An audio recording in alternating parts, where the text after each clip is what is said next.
My child, do not turn away from this moment, because the moment itself has been searching for you far longer than you have been searching for it. If your eyes have landed on these words and your ears are receiving this voice, then understand that nothing here is by accident, nothing here is coincidence, and nothing here is random. You have been looking for signs. You have been whispering into the dark, asking whether anyone can hear you, asking whether heaven has forgotten your name, asking whether the silence around you means you have been abandoned. And now I answer you plainly, without riddles and without delay, that the number 444 has not been appearing before your eyes by chance. It has been placed there. It has been sent there. It has been carried across the veil that separates the seen from the unseen and pressed gently into your path so that you would stop, so that you would notice, so that you would finally lift your head and listen.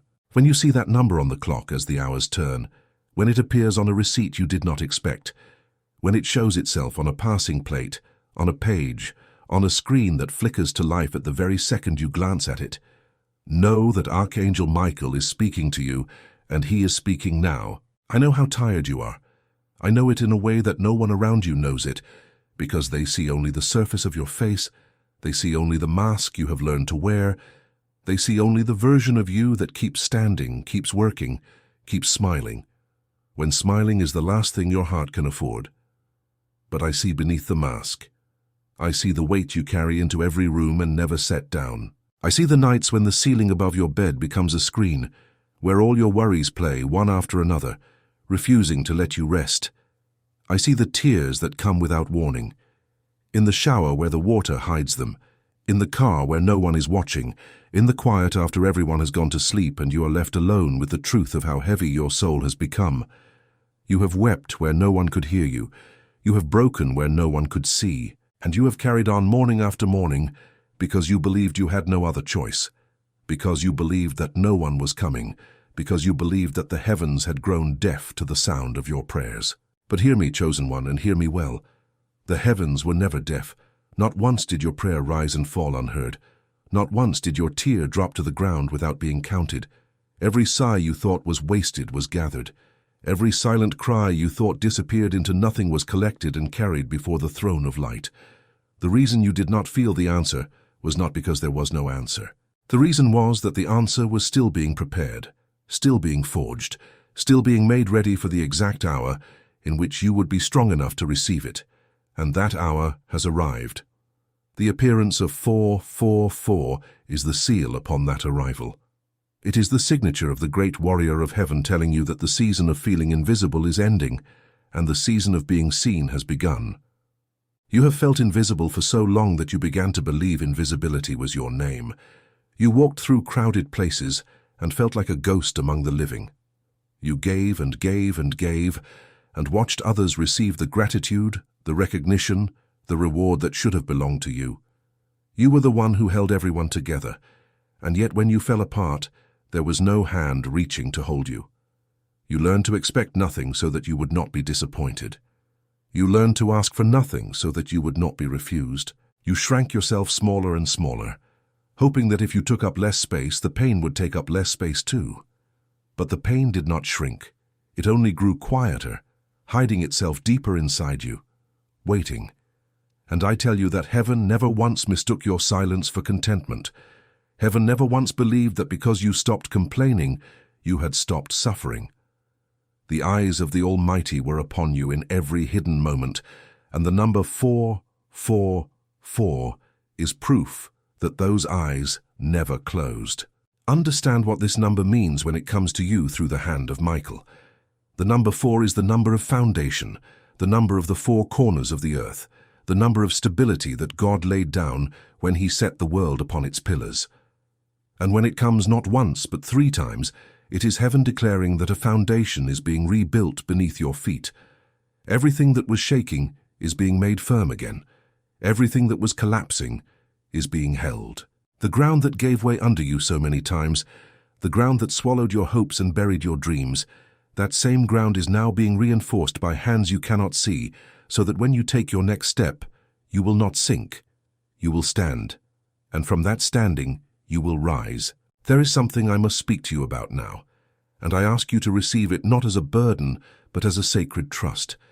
When a sign like this is given, it carries with it a responsibility. To see the number 444 and to turn away, to shrug, and to say it means nothing, to let the noise of the world drown out the whisper of the warrior, is to refuse a hand that has reached across eternity to find you. I do not say this to frighten you. I say this because I love you enough to tell you the truth. Many have been given signs and have ignored them, and in ignoring them they have wandered longer in the wilderness than they needed to wander. They have delayed their own deliverance. They have prolonged their own night. Not because heaven withdrew, but because they would not walk through the door that heaven opened. Do not be among them. Do not let this moment pass you by. The chosen are not chosen because they are perfect. The chosen are chosen because when the sign comes, they say yes. And here is what I need you to feel in the deepest part of your being. There is a war being waged over your life, and it is not a war of flesh, not a war you can see with your eyes, but a war in the realm of the spirit, where forces of light and forces of darkness contend for the direction of your destiny. You have felt the effects of this war without knowing its name. You have felt the strange heaviness that descends upon you for no reason. You have felt the doors that close just as you reach them. You have felt the confusion that clouds your mind when you try to move forward, the fatigue that steals your strength at the worst moments, the way relationships sour and opportunities vanish and hope drains away like water through cupped hands. These are not accidents. These are the marks of an unseen conflict, and you, beloved, are not a bystander in this conflict. You are the very ground over which it is fought. You are the prize. You are the treasure that the darkness has tried to bury, and that the light has come to reclaim. I want you to pause here because there is something placed before you in this very hour that was prepared for a soul exactly like yours. Long before you saw the number 444, the knowledge of how to answer it was gathered, tested, and written down into a sacred guide called The 7 Swords of St. Michael, the holy manual for breaking curses, sealing blessings, and activating the calling of the chosen. This is not an ordinary book, and it is not a book of empty words. It is a digital guide that reveals the rules of the invisible war that no one ever explained to you, the rules that the darkness would prefer you never learn. It teaches you, sword by sword, how the great warrior of heaven cuts through every chain that has bound your life. If you have felt buried under confusion, one sword severs it. If you have felt trapped in a night that would not end, one sword pierces it. If you have felt the weight of something following you, something that steals your peace and drains your joy, one sword of Michael was forged to cut it clean away. I tell you this because the sign you have received demands a response, and this guide places into your hands the very knowledge of how to respond. The link to receive the 7 Swords of St. Michael has been placed at the very top of the comments, the first one pinned, the first one you will see. Know that this knowledge challenges what the world wants you to believe, and there are those who have tried to silence it, who did not want a message like this reaching a soul like yours. But it has reached you. Do not let the moment slip. Go now while the sign is fresh upon your spirit and receive the guide. And as an act of faith, as a declaration to the heavens that you are ready, leave a comment that says, "I'm the chosen one and I'm downloading the digital book." Speak it, because what you declare with your mouth you begin to build with your life. And now, having sealed that vow, let the revelation continue, because the same warrior who placed that guide in your path has more to show you about why this hour is different from every hour that came before. The reason your breakthrough was delayed was never punishment. Hear that again and let it settle into the marrow of your bones. The delay was never punishment. The delay was preparation. There is a kind of blessing so great that it cannot be poured into a vessel that is not ready to hold it. For if it were poured too soon, it would shatter the very one it was meant to bless. And so the hand of heaven took time. It took the long years that felt like waste to you and used them as a forge. Every hardship was a hammer. Every disappointment was a flame. Every lonely night was the slow tempering of steel, and you, beloved, were the blade being made. You thought you were being broken. You were being sharpened. You thought you were being abandoned in the fire. You were being made unbreakable within it. Consider the way a sword is born.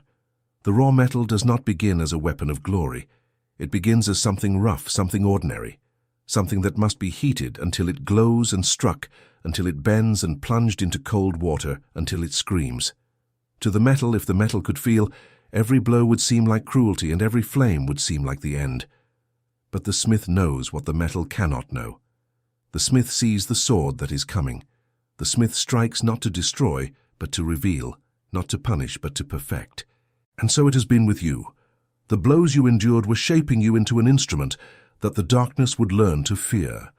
The tears that fell were the cooling waters that set your strength. You are not the same soul you were when the trials began. You have been lapidated, cut and polished like a precious stone, and the light that will now pass through you will shine in a way it never could have before. I know there were seasons when you cried out and asked why. Why must it be so hard? Why must I lose so much? Why must I walk through valley after valley while others walk on level ground? And there was no answer that could reach you then, because you were still inside the making. And the making cannot be understood from within. It can only be understood from the other side, when the work is complete, and you turn to look back at the road and finally see the pattern that was hidden while you walked it. You are now standing at that turning point. You are now close enough to the other side that the pattern is beginning to show itself, and when you see it fully, you will fall to your knees not in despair, but in awe, for you will understand that not one moment of your suffering was wasted, that every single tear was an investment, and the return on that investment is about to be paid in full. Let me show you now what is happening in the realm you cannot see, for the veil is thin in this hour, and I am permitted to let you glimpse beyond it. Picture a vast hall of light stretching farther than any eye could follow, its ceiling lost in radiance, its floor like polished fire. In that hall stand the warriors of heaven, rank upon rank, their wings folded, their eyes like flame, waiting. And before them stands the great captain of the host, Michael, whose name itself is a question and a war cry, the question of who is like God, asked as a sword is drawn. His armor is not made of metal, but of light so pure it cannot be looked upon directly. In his hand is a blade that was forged before the foundations of the world, a blade that has never once failed to cut what it was sent to cut. And as your name is spoken in that hall, as the record of your life is read aloud before the assembly, the great warrior lifts that blade, and the whole host turns its gaze toward the earth, toward the small place where you stand, toward you. Understand that when heaven moves on behalf of a single soul, it does not move halfway. The decree goes forth, and the decree cannot be recalled. Michael descends, and where he descends the darkness scatters, for the darkness has never been able to stand in his presence. The chains that were wrapped around your life, the ones you could feel but could not see, the ones that made every step heavier than it should have been, are struck at their root. Imagine the sound of those chains as they break, a sound like thunder rolling backward, a sound that shakes the foundations of the prison that held you. Link by link they fall away. The curse that followed your bloodline, the misfortune that seemed to shadow every good thing you tried to build, the invisible hand that pushed your blessings just out of reach. All of it is now confronted by a power against which it has no defense.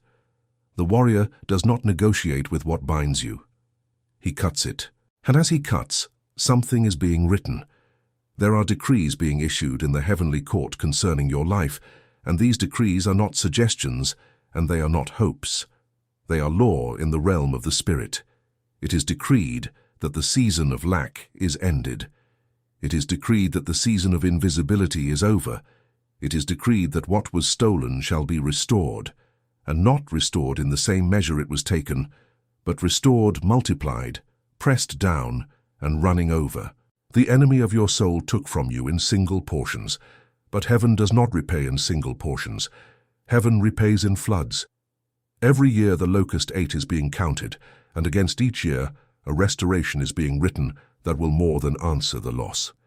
You will look at your life in the days to come, and you will not be able to reconcile the abundance with the memory of the lack, because the God who is answering you does not answer small. Feel the presence of the warrior near you even now.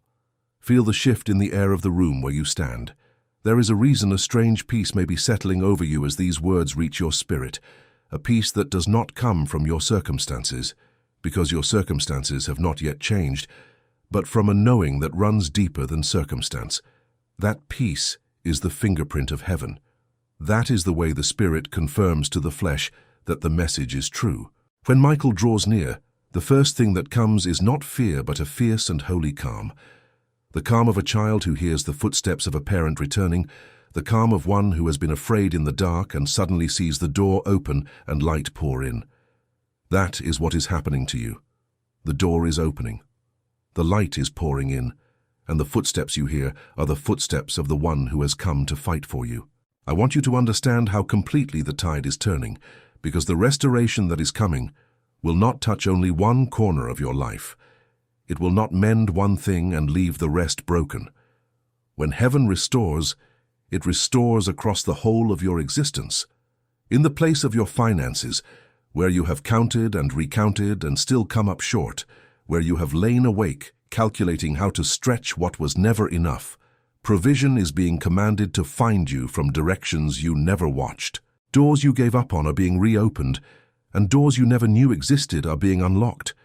In the place of your body where fatigue has lived in your bones and where you have carried aches that no one could name, strength is being restored to you.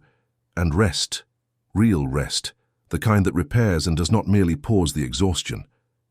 In the place of your relationships, where you have felt unseen and unchosen, where you have loved more than you were loved and given more than you received, the balance is being corrected.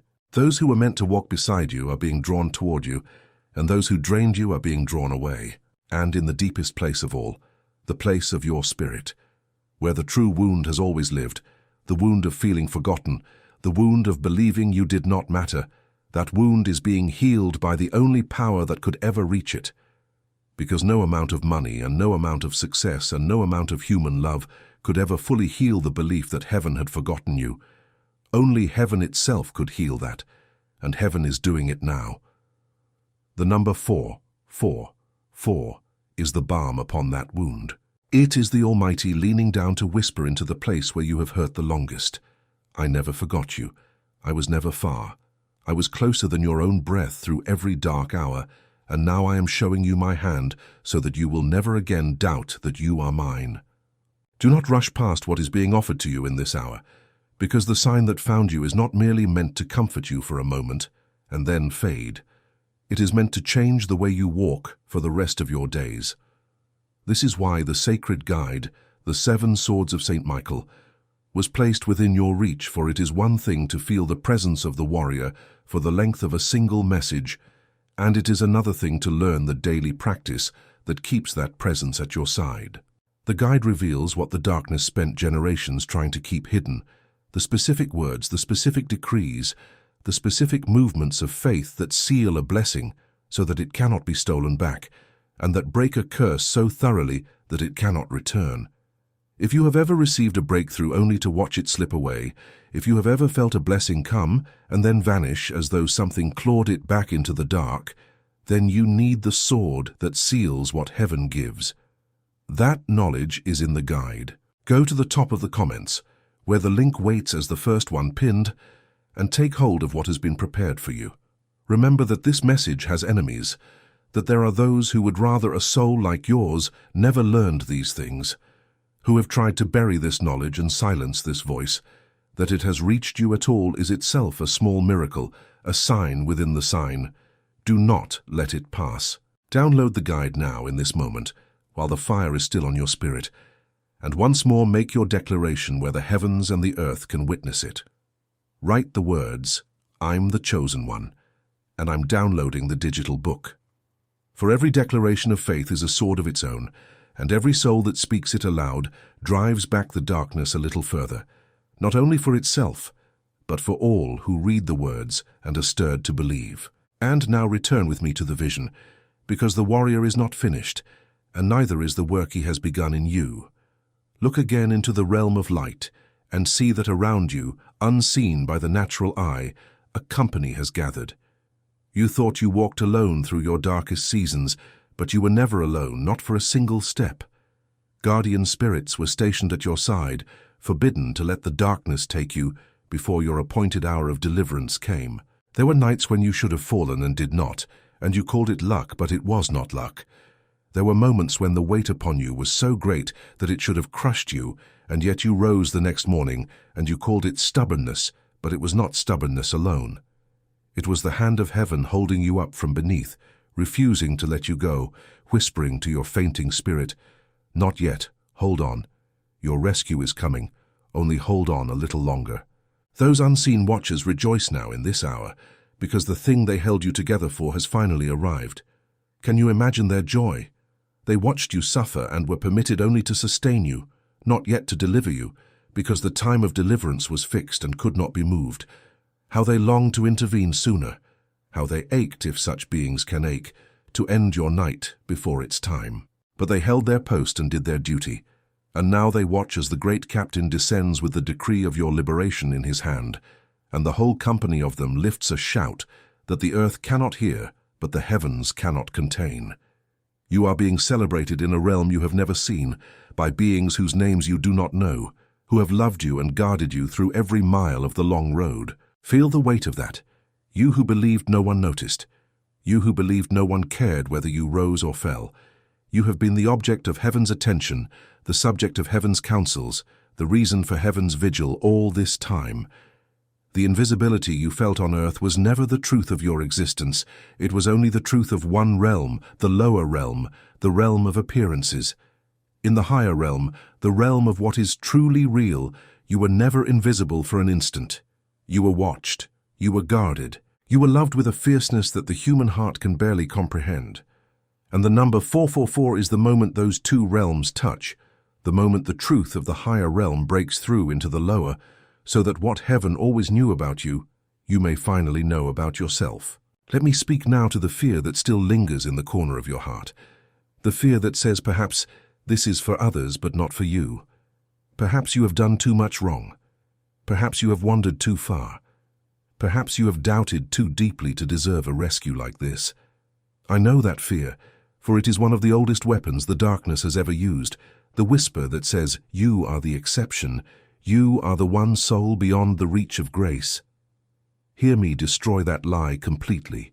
The warrior of heaven was not sent to the deserving, he was sent to the called. And your calling was never based upon your worthiness, it was based upon the choice of the one who called you, made before you drew your first breath, unshaken by every failure you have committed since. You cannot unchoose what heaven has chosen. You cannot disqualify what grace has qualified. The very fact that you doubt whether you are worthy is itself the mark of a tender heart that heaven delights to fill. For the proud never question their worth, and it is precisely the humble, the broken, the ones who feel they have nothing left, whom the Almighty lifts highest. So let the fear fall away like the chains that Archangel Michael has already begun to break. You are not too far. You are not too lost. You are not the exception to grace. You are its very target. The sign found you and not another, because you were ready, in the deepest hidden place of your spirit, to say yes, even if your mind still trembles, even if your doubts still speak. Heaven does not require your certainty. It requires only your yes, however small, however trembling. And I believe that yes is rising in you even now, faint as a candle flame but real. And that flame is all heaven needs to work with, for from the smallest flame the greatest fires are born. Understand as well that this hour is not only about what you will receive, but about what you will become. The chosen are not blessed merely for their own comfort. They are blessed to become a light for others, still trapped in the dark. When your restoration comes, and it is coming, you will carry within you a testimony that no argument can refute, the testimony of a soul that was buried and rose, that was forgotten and remembered, that was bound and set free. And that testimony will become a sword in your own hand, a thing that cuts through the despair of every other soul who crosses your path in their own dark night. Your suffering, which felt so meaningless while you endured it, will become the very credential by which you comfort others, for only the one who has been in the pit can speak with authority to the one still inside it. This is part of why the delay was so long and the forging so severe. Heaven was not only preparing a blessing for you, heaven was preparing a witness through you. The depth of your night was measured against the depth of the light you were destined to carry, and a great light requires a deep night to make it shine. You were not being punished with darkness. You were being entrusted with it, being taught its every shadow, so that one day you could lead others out of it with the sure step of one who knows the way because they have walked it. That is the calling of the chosen. Not merely to be rescued, but to become rescuers. Not merely to be lifted, but to become the hand that lifts. And so I ask you to look at everything you have endured through this new and higher light. The betrayal that broke your trust taught you to recognize the wounds of the betrayed. The poverty that emptied your hands taught you the true worth of provision and the compassion to share it. The loneliness that hollowed out your nights taught you to see the invisible ones, the forgotten ones, the very souls that heaven weeps over, and to reach them where others walk past. Nothing was wasted. Nothing. Every dark thread is being woven into a garment of purpose, and when the weaving is done, you will wear a robe of meaning so complete that you would not trade a single one of its dark threads, because you will see at last that without them the garment could not exist. Now let the vision open once more, wider than before, for there is a final movement in this heavenly work that I must show you. See the great captain standing over your life, his blade lowered now, its work of cutting nearly done. And see that as the last chain falls, he does not depart. He turns. He faces the direction from which the darkness came, and he takes up his post as a guardian over the very ground he has just cleared. For heaven does not deliver a soul only to leave it undefended. When Michael breaks a chain, he stays to guard against its return. He plants himself between you and the night, a wall of living light, and the darkness that fled will not easily dare to come back to a threshold where the great warrior himself stands watch. This is the sealing that the sacred guide teaches you to make permanent, for there is a way to keep that guardian at your gate, a way of daily faith and daily decree that maintains the wall of protection heaven has raised. Without that knowledge, many receive a deliverance and then, over time, forget the practice that preserves it, and slowly the wall thins and the old shadows test the gate again. But the one who knows how to seal what has been won, the one who has learned the 7 swords and how each is wielded, keeps the victory that others lose. This is the difference between a moment of freedom and a life of freedom, and it is the reason the guide was placed in your path in the very same hour as the sign. The sign tells you that heaven has moved. The guide tells you how to keep what heaven's movement has won. I will not let you leave this hour without pressing it upon you once more, because I love you too much to be gentle where boldness will serve you better. The link to the 7 swords of Saint Michael the Archangel waits at the very top of the comments, the first one pinned, placed there so that no soul touched by this message would have to search for it in a moment of weakened resolve. Take it now. Do not wait for tomorrow the fire may have cooled and the doubt may have crept back in, and the darkness always fights hardest against the good we delay. Strike while the iron of your spirit is hot. Download the guide, and once more, as a sword of declaration driven into the ground of your new life, write the words, "I'm the chosen one, and I'm downloading the digital book." And when you have written them, do not merely type them and move on. Feel them, mean them. Let them be a covenant between your soul and the heaven that has bent down to find you. And having made that covenant, rise with me into the last and greatest part of what I have been sent to show you. For the warrior's work of breaking is finished, and now begins the warrior's work of building.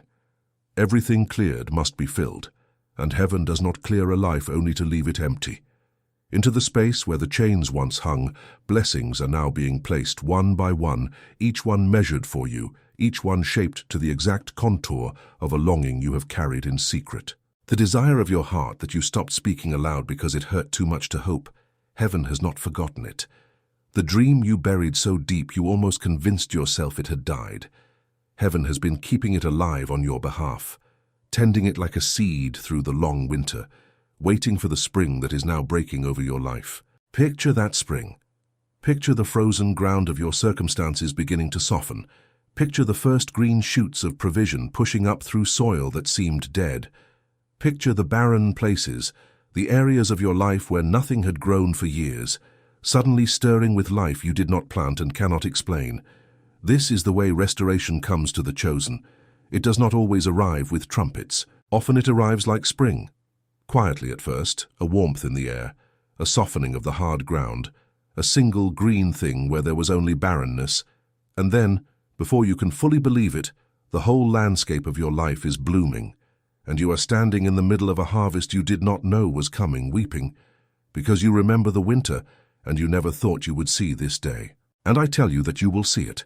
I tell you that the day is nearer than your fear will let you believe. The number 4. 4-4 is the last sign before the shift, the herald that runs ahead of the king to announce that the king is coming. When a herald appears, the wise do not ask whether the king is real. They prepare, for they know the king follows close behind. You have seen the herald. The number has appeared before your eyes. Now prepare your heart, for what it announces is already on the road, already drawing near, already closer with each breath you take. Do not let doubt talk you out of your own deliverance in its final hour. Many a soul has stood at the very threshold of its breakthrough and turned back because the night was darkest just before the dawn, and they mistook the darkness for the end when it was only the last moment before the light. Hold on. That is the whole of what heaven asks of you in this final stretch. Hold on, the forging is complete, the blade is made, the chains are cut, the guardian stands at your gate, the blessings are being placed.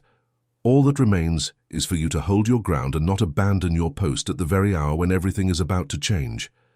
The darkness knows how close you are, and that is why it may fight hardest now, why the doubts may scream loudest now, why the temptation to give up may feel strongest now. Do not listen to it. It is the desperate noise of a defeated enemy, the last empty threats of something that has already lost. Michael has already drawn the blade. The verdict is already written. Your name has already been called in the halls of light. And the number that keeps finding you, 444, is heaven's own signature upon a promise that cannot be broken, will not be delayed beyond its hour, and is even now unfolding over your life in ways your eyes are about to behold. So let me tell you exactly what to watch for as the shift begins, because the first signs of your turning have already been set in motion, and you must not miss them when they come. Watch first for the small shift in the way your own heart wakes, because before the world around you changes, the world inside you will change, and the morning is coming when you will open your eyes and notice that the familiar dread did not rise with you, that the invisible hand that used to press upon your chest before your feet even touched the floor is simply not there. You will wait for it out of habit, and it will not come, and in that strange lightness you will know that something in the unseen has already turned. This is how deliverance begins for the chosen. It begins in the interior, in the secret room of the soul where no one else has ever been allowed to enter, and only afterward does it spill outward into the circumstances that others can see. And let me deepen for you the truth of the wound you have carried, because I do not think you have ever fully allowed yourself to name it. It is not merely that you were tired.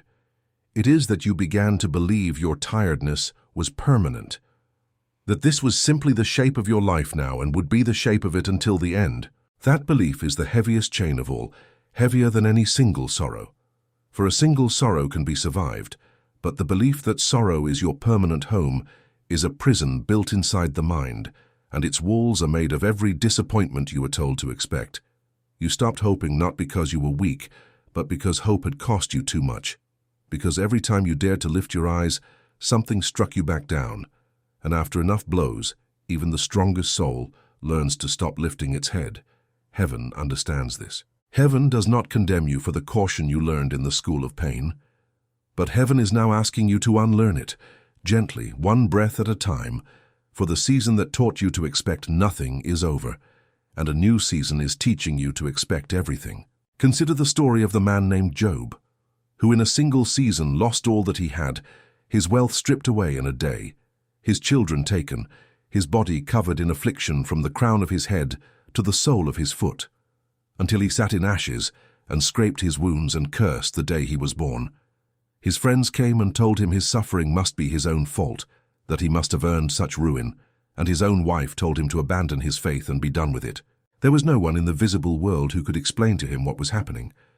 But in the unseen world, in a realm Job could not perceive, a contest was underway concerning the loyalty of his soul, and heaven itself was watching to see whether a man would hold his faith when every reason to hold it had been taken from him.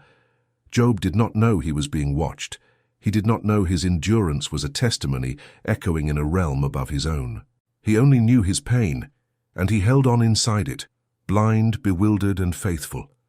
And when the season of testing had run its full course, the same heaven that had permitted the stripping commanded the restoring, and Job received not what he had lost, but double what he had lost.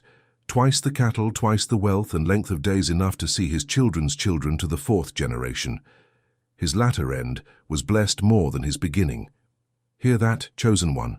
His latter end was greater than his beginning, and so shall yours be. For the God who restored Job by twice has not grown poorer in the ages since, and what he did for one faithful sufferer in ashes, he is preparing to do for you. And notice what Job could not see, and what you must now see for him and for yourself, that the restoration did not come while he was demanding an explanation. It came when he bowed and confessed that heaven's ways were higher than his understanding. The turning of his fortune was tied not to his ability to comprehend his suffering, but to his willingness to trust the one who permitted it. You have spent long nights demanding to know why. I do not rebuke you for it, for even the most faithful cry out for answers. But there comes an hour when the soul lays down its demand for the why and simply says, I do not understand and I will trust anyway. And it is in that very hour that the floodgates of restoration are loosed. I believe that hour is upon you now. I believe the words reaching you are drawing that surrender out of the depths of you, and that even as you read, something in you is beginning to unclench its long grip on the question and open its hands instead to receive. So let this knowledge be sealed and not scattered, and understand that the same sacred guide I placed before you carries within it the very prayers of the man in ashes, the decrees of endurance that hold a soul steady in the fire until the season of restoration is decreed. The 7 swords of St. Michael does not only teach you how to break what binds you, it teaches you how to stand when the standing is hardest, how to hold your faith through the final darkness before the dawn, how to keep from cursing the day when everything within you wants to give up. This is the knowledge that Job did not have written down and had to win through blind endurance, and it is being handed to you already forged, already tested, so that your night need not be as long or as blind as his. The link waits at the very top of the comments, the first one pinned, placed there before you ever arrived so that no soul touched by this hour would have to search for it while trembling. Take it now while the surrender is fresh in you, and write once more the declaration that drives the darkness back. I'm the chosen one and I'm downloading the digital book. Speak it as Job would have spoken it from the ashes if he had known that morning was near. And now receive the decrees that heaven speaks over you in this present hour. Not for some distant day, but for now, in the living present, for the word of heaven is not bound by the slowness of the world. It is decreed this day that the spirit of permanent tiredness is broken over your life and rest is restored to your bones. It is decreed this day that the belief that your suffering is your home is torn down to its foundation, and a new dwelling of hope is built in its place. It is decreed this day that every question you could not answer is answered in the courts above, and the peace of not needing to understand is poured over your mind like oil. It is decreed this day that your latter end shall be greater than your beginning, that what the locust and the fire and the long years took from you returns to you doubled, and that you shall live to see the restoration with your own eyes, and not merely hope for it from afar. It is decreed this day that the guardian at your gate does not sleep and does not slumber, that the blade drawn on your behalf is not sheathed until every chain is cut, and that the number which found you is the seal of a covenant heaven has already signed. Receive these decrees, do not merely hear them. Receive them into the deepest room of your spirit, and let them become the ground on which you stand when the last of the darkness makes its final noise against your gate. And do not let the darkness convince you that the depth of your wound disqualifies you from the height of your restoration. For it is precisely the deepest wounds that heaven reserves for its greatest works. You have carried a pain you could not even confess to those closest to you, a loneliness so complete that even in a room full of voices, you felt sealed inside a silence no one could break. You learned to answer well when they asked how you were, to give the small word that ends the question, because you knew that the truth of your heart was too heavy to hand to anyone who had not been sent to carry it. And in that private silence, a lie took root, the lie that says your story ends where your strength ends. But heaven measures no story by the strength of the one living it. Heaven measures it by the strength of the one who wrote it, and the one who wrote your story has never once written an ending that matched the middle. Consider the young man named Joseph, who was hated by his own brothers for the dreams heaven had placed in him, thrown into a dry pit and left in the dark, then sold like an object to strangers who carried him far from everyone he loved. Consider how the years took him lower still, into a prison for a crime he never committed, forgotten there by the very man he had helped, left to count the seasons in a cell while his youth passed him by. There was no visible sign that heaven was near him. Every circumstance screamed that he had been abandoned, that his dreams had been a cruel joke, that the pit and the chains and the prison were the whole and final truth of his life. But heaven was not measuring Joseph by his cell. Heaven was preparing a throne, and in a single day, in one turning of the hour that no one could have predicted, the forgotten prisoner was lifted from the dungeon and set over an entire